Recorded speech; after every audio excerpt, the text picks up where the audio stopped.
अब्बास को गले से लगाया हुसैन ने,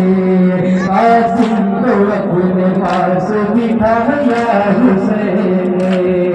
अकबर को भी करीब बुलाया हुसैन ने, फिर गंगा चांद सबको दिखाया हुसैन ने, कहने लगे करीब है हर जगह गला, हर चांद पर गला में मेरा डूब जाएगा।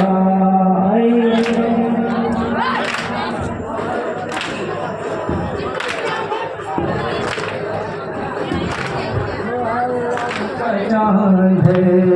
वो जिस न बच सका, कोई आदर न बच सका,